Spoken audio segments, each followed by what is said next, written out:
Hello everyone, I hope you're doing alright today. It has been such a long time since I did this style of video, but I hope that you are having a wonderful 2022 so far, and I hope that 2021 treated you well. So, in today's video, I'm going to talk a little bit about my travel plans for 2022. I already have a blog post on my plans, so if you'd like to read it, I'll leave a link down below so you can do that. So for 2022, my travel plans are going to look a bit different from 2021.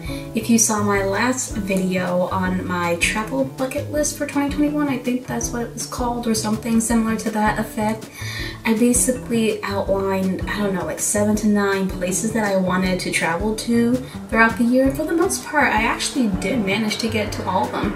I think I didn't manage to get to England or Ohio, which were on my list, but that's okay. However, for this year in particular, like I said, it's going to be a bit different.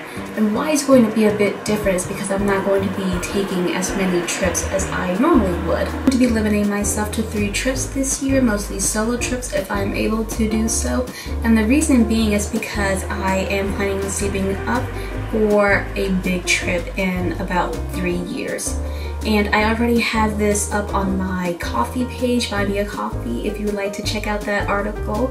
I greatly appreciate it. It goes a bit more into detail about why exactly I am saving up for that big trip, but needless to say, that is my travel goal. I want to travel for about 6 months to a whole year after I quit this current job that I'm with.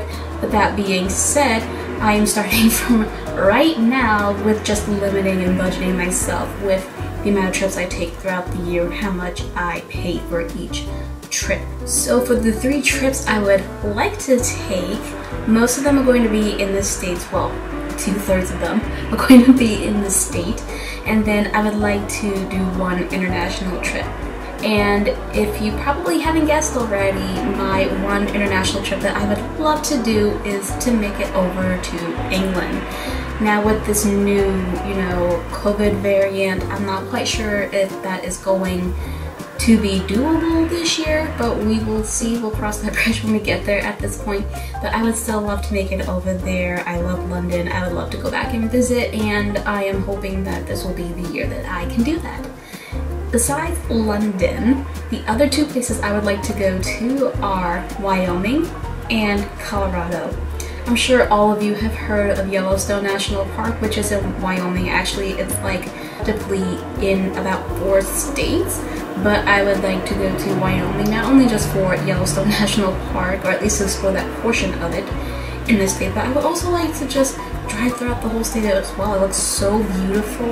I'm always looking for any reason or any excuse to travel out west, because in the Midwest and out west is just so beautiful, and I just love the scenery, the changes in the terrain. It's more varied than it is here on the East Coast. So that is one of the reasons. And for Colorado as well, same thing. It's beautiful, tons of national parks. I also have a friend that I met when we studied abroad back in England in 2015. She lives in Colorado, and I would love to see her. So that is another reason for me wanting to go to Colorado as well. Having done some early preliminary research so far, Wyoming seems a bit expensive. Even for a solo traveler like myself, like the average I think that one could spend visiting there and whatnot is about at minimum $1,200 to $1,500 to at most like $2,000 and more. Now, with the goal that I have in mind to achieve in about 3 years, I'm looking to probably go on the lower budget end of that spectrum that I just mentioned for Wyoming. And even like with the airplane tickets, at minimum, I've seen them cost maybe about $630, $50, something like that, to at most like $1,000 or more. That is very expensive for a plane ticket. Even when I bought my plane ticket to Utah and Nevada, they were like all under like $250. Like, it's just insanely expensive. Although I do have the America the Beautiful National Park Pass, which definitely helps with the park entry fees. I still need to take into account my lodging, which if you're in or around the national park area, they can be quite expensive. And similar to Utah, I'm going to have to rent a car to get around, not only through the park, but also in the state as well. And I would like to go for about 5-6 days at minimum, to at most a week.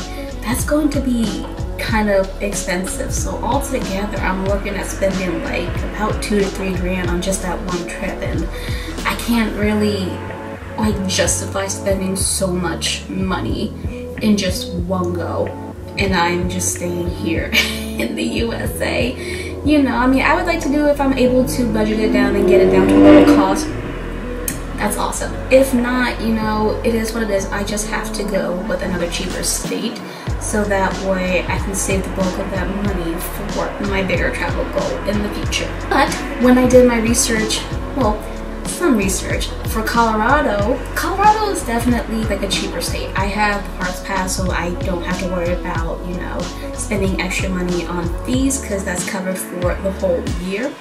And plane tickets were around maybe like $150, $180 at minimum, to at most maybe like $300 and some change. Not bad at all.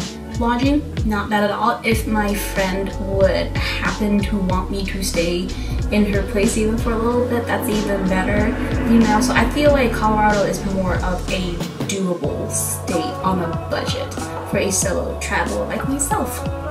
But we will see. We will see. Nothing is set in stone as of yet. I'm still doing some research, and I'm just hoping that I can make it happen. But if not, it is what it is. Even if I take at least 1 or 2 solo trips this year, I'm happy with that. Even though I'm limiting myself to only 3 trips this year, that doesn't mean that I'm not going to travel at all throughout the rest of the year. Most of my travels are going to be with my boyfriend or with my family.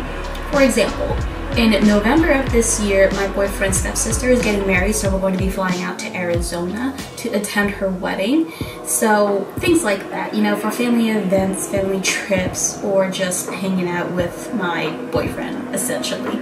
And with things like that, I'm typically not paying up front for most of the cost. We can split it. So that helps a lot out with the money situation. My family would also like to go to Jamaica and or Florida this year. So if I go with my family, like my mom just wants us all to go to like the travel agency, and then they'll buy like all of the tickets.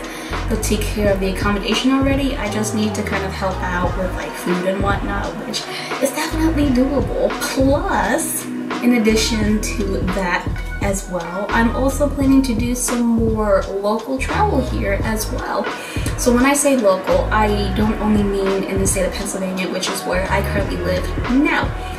To me, local is within like a 400 to 500 mile radius of where I live. You have to kind of remember, like, the US is a pretty big country, so not all, but some of the neighboring states that are closer to me in Pennsylvania are a bit on the bigger side, so it is going to take a little bit to get to, and it's just a lot of miles, you know. So states like Ohio, upstate New York, New Jersey, Maryland, Delaware, maybe even like West Virginia, you know.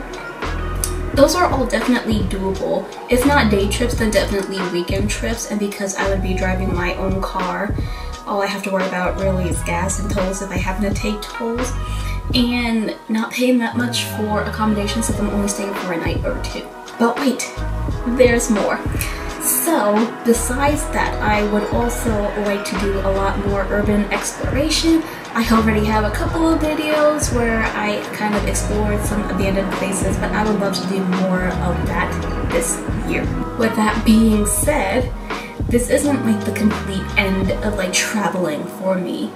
If I'm not traveling by myself, I'm going to be traveling with my boyfriend or with my friends.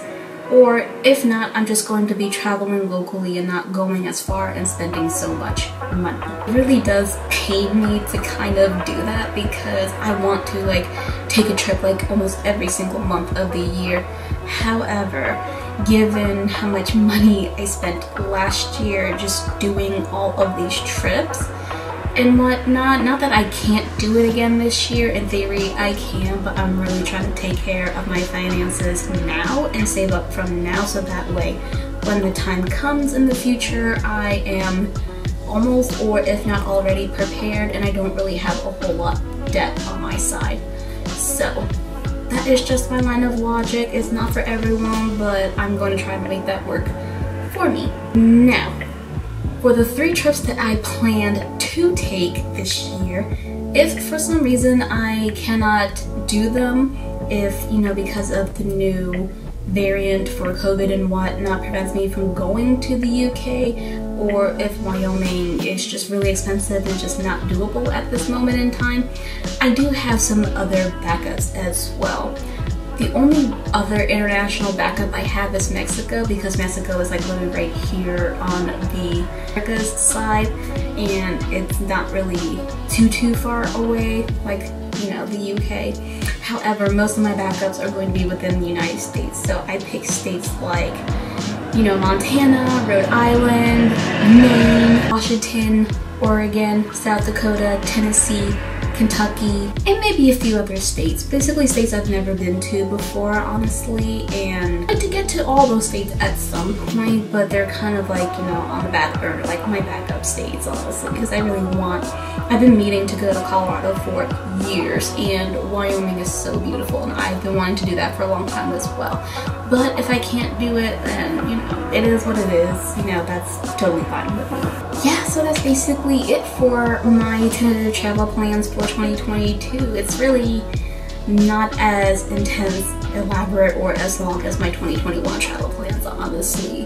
And even with just the research that I've done so far, like, it's just a preliminary, you know, stage where I'm just seeing how things are going to cost and whatnot, and nothing is really set in stone, you know? Especially in the world that we live in today, nothing really can be set in stone, because even if you try to, like, anything can and will change at any given time. So it's just best to kind of plan as much ahead as you possibly can, but really still be flexible and just willing to kind of, you know, put those plans on the back burner for now until we are able to get to that travel plan in the future. Definitely be on the lookout for the remainder of my Miami vlogs and my New England road trip. I still have those vlogs to edit, and they will be coming within the next month or so. That's basically it. So if you have any travel plans, please let me know in the comments down below. I would love to hear them. If you like this video, please give it a thumbs up, hit the like button, and subscribe to my channel for more videos like this. I will see you guys in the next one. Bye!